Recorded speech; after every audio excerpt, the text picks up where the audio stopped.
내가 탈모다 이러면 여러분 가장 뭐부터 하시죠? 막 조급하게 샴푸를 산다거나 뭐 두피 샵에 가서 뭐 스케일링이나 뭐 이런 걸 해본다거나 여러 가지 제품을 사보신다거나 하실 텐데요. 안타깝게도 탈모의 치료에 있어서 그런 방법은 도움이 안 되는 경우가 많습니다. 그래서 따라서 탈모에 대한 돈 낭비, 시간 낭비를 근절하고 가장 확실하게 탈모를 잡을 수 있는 홈케어 방법에 대해서 오늘 알려드리도록 하겠습니다.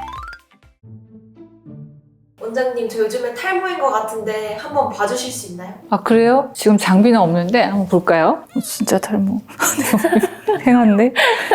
제가 자꾸 이렇게 몇 가닥 이렇게 당겨 보겠습니다.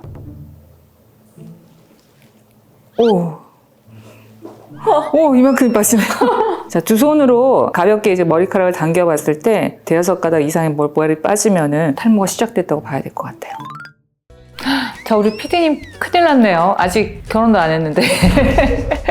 자, 머리카락 잃으면 모든 것을 잃는 것입니다. 예쁜 얼굴 다 소용없어요. 오늘부터 집에 가서 어떻게 대처를 해야 되는지 말씀드리도록 하겠습니다. 탈모의 유형을 여러 가지로 분류할 수 있는데요. 저는 개인적으로 이제 영구적인 탈모인가 아니면 일시적인 탈모인가를 보통 알려드립니다. 심각한 건 당연히 영구적인 탈모겠죠. 영구적인 탈모는 이제 안드로겐에 의존해서 호르몬 때문에 생기는 탈모, 즉 남성형 탈모와 여성형 탈모를 지칭하는 것입니다. 평생 어느 시점부터 해서 계속 머리카락을 잃어가기 때문에 가장 걱정이 많이 되고 우려가 되는 그런 탈모라고 할 수가 있겠고요. 그 다음에 이제 일시적인 원인에 의해서 생기는 탈모는 이제 보통 출산이나 이제 극심한 스트레스를 받고서 생기는 휴지기 탈모, 또는 두피 어느 부분이 원형으로 그 부분만 집중적으로 머리카락이 빠지는 또 원형 탈모, 그 다음에 머리카락을 계속 당기고 이제 세게 묶음으로 인해서 가해지는 어떤 압력 때문에 빠지는 견인성 탈모, 이런 것들이 있겠습니다. 자, 이런 일시적인 탈모는 그 원인만 제거되면 다시 모발이 회복되기 때문에 비교적 치료가 쉽고 또 정상으로 회복할 수 있는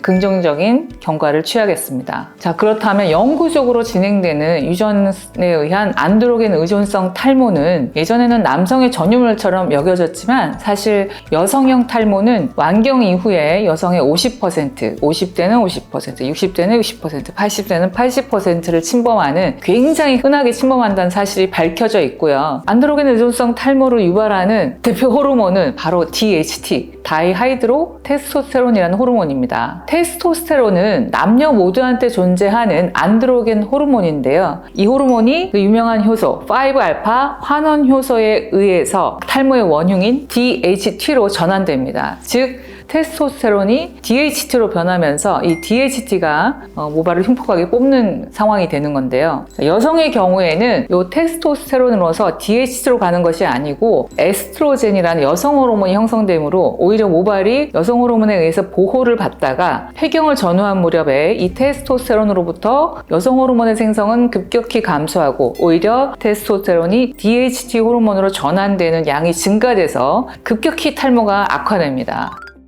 자, 그러면 오늘은 이제 여성 탈모의 치료, 또 홈케어에 대해서 좀 알려드리는 시간을 가질 텐데요. 남성, 여성 탈모 중에서 여성 탈모가 유독 자꾸 치료법이 여러 가지고 복잡하고 이제 관심이 또 많은 이유는 남성처럼 심플하게 DHT 호르몬만 탁 억제하면 일정한 정도 효과를 나타내는 것과 달리 여성들은 이런저런 방법을 써도 그 치료법이 사실 뚜렷하지가 않고 완벽하게 호전되기가 어려운 이유가 있기 때문입니다. 여성 탈모의 치료에 유일하게 FDA 승인을 받은 성분은 바로 바르는 미녹시딜입니다. 자, 미녹시딜은 제가 이전 편에서 바르는 약제와 경구 약제에 대해서 상세하게 설명을 드린 바가 있으니까 참고 한번 부탁드리고요. 자, 미녹시딜은 혈관 확장의 효과로 모낭의 산소와 영양분, 또 모낭을 활성화시켜서 탈모를 개선시킵니다. 제형으로는 남성은 5%, 여성은 3 내지 5%의 미녹시딜 용액을 하루에 1, 2회 샴푸 후에 골고루 도포하는 것이 되겠습니다. 단점은 끈적임이 있고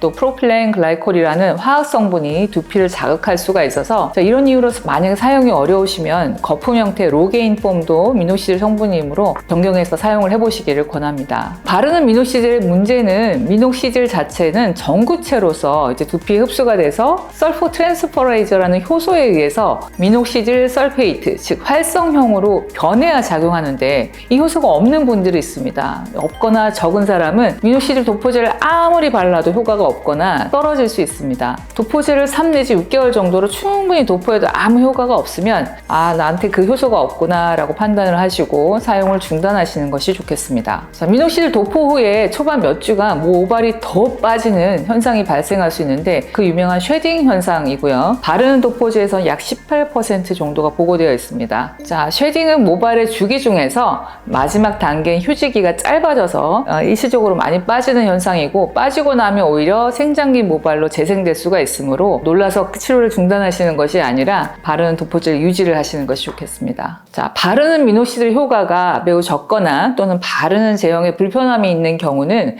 경구 미녹시딜 요법을 생각해 볼 수 있겠는데요. 미녹시딜은 오래전에 혈압약으로 쓰이다가 혈압약을 먹었는데 털이 부실부실 나는 다모증에 불편함을 겪는 환자들이 많아짐으로 인해서 오히려 혈압약이 탈모약으로 변모돼서 출시된 성분입니다. 여러분 이제 궁금하실 거는 여성 탈모에서 미녹시딜을 썼을 때 또 바르는 미녹시딜과 경구 약제를 비교했을 때 과연 그 효과가 어떨 것이냐라는 것인데요. 여성 탈모에서의 임상 결과는 매우 적은데, 자, 미녹시딜 1mg, 즉 늘 쓰는 이제 한 알에 5mg을 쪼개서 복용을 했을 때 미녹시딜을 바른 도포제와 썼을 때 두 그룹 간에 통계적으로 유의하지는 않았지만 경구 미녹시딜군이 조금 더 우수한 경향을 보인 결과가 있습니다. 그렇다면 2.5mg, 5mg 이렇게 용량을 올리면 효과가 더 좋지 않을까라고 이제 예상을 할 수가 있는데, 아직까지 이에 대한 연구가 많이 나와 있지는 않고요. 지금 사실은 이제 경구 미녹시딜을 탈모에 쓰는 것조차 승인된 요법은 아니고 오프라벨로 임상에서 저희가 써볼 수 있는 하나의 방편이기 때문에 여성들에게는 주로 저는 2.5mg 정도의 미녹시딜을 처방해서 사용을 해보는 편입니다. 자, 경구 미녹시딜 가장 흔한 부작용은 다모증이고요. 헤어가 머리에만 났으면 좋겠는데 얼굴에 부실부실 난다든지 이렇게 턱이나 목에 난다든지 수염이 난다든지 하는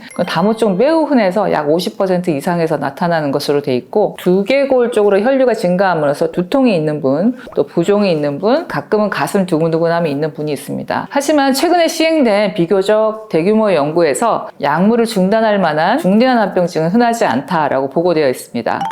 자, 두 번째는 탈모약 5알파 환원효소 억제제입니다. 남성들의 탈모 치료에 있어서는 이 약이 1번 약제가 되겠는데요. 남성형, 여성형 탈모 모두 DHT가 직접적인 원인이 되기 때문에 DHT를 생성하는 5알파 환원효소를 억제하는 약입니다. 5알파 환원효소 타입 2를 억제하는 피나스테라이드가 있고요. 타입 1, 2 두 가지를 억제하는 두타스테라이드가 있는데 지구상에 이 두 가지 약밖에 없습니다. 남성의 경우 DHT가 탈모의 주된 원인이므로 매우 효과적으로 안전하게 치료를 할 수 있는 반면에 여성에서는 5알파 환원효소 억제제 효과는 남성에 미치지는 못합니다. 한 연구에서 남성 탈모 용량이 피나스테라이드 1mg을 폐경 후 여성에서 사용했을 때 효과를 보지 못했습니다. 다른 연구에서는 피나스테라이드 2.5mg, 즉 남성이 쓰는 용량의 2.5배를 12개월간 복용했을 때 62% 여성에서 사진상의 호전을 보였습니다. 또 다른 연구에서 조금 더 높은 용량 피나스테라이드 5mg을 1년간 복용했을 때 무려 81% 여성에서 사진상의 호전을 보였습니다. 한편 두타스테라이드는 평균 나이 한 56세 여성에서 남성과 동일 용량이 0.5mg을 약 2년간 복용했을 때 모발密도가 10%, 모발 굵기 역시 10% 정도 늘어난 것으로 효과가 입증되었습니다. 자, 문제는 가임기 여성인데요. 가임기 여성이 이 두 약제를 복용하는 중에 임신을 하면 자칫 그 태아가 남아인 경우에 남아의 생식기 기형을 유발한다는 보고가 있어서 원칙적으로 가임기 여성에서는 금기사항입니다. 그런데 만약 절대 내가 임신할 계획이 없고 피임을 확실하게 하신다면 꼭 완경 전의 여성이라도 약을 조심스럽게 복용해 보는 것은 가능하겠습니다. 경구 호르몬 억제제를 복용하기 어려운 경우에는 호르몬 도포제로 알려진 엘크라넬, 또 알파트라디올이라는 제형이 있는데 그 효과는 미녹시딜 도포제보다는 좀 훨씬 약한 것으로 알려져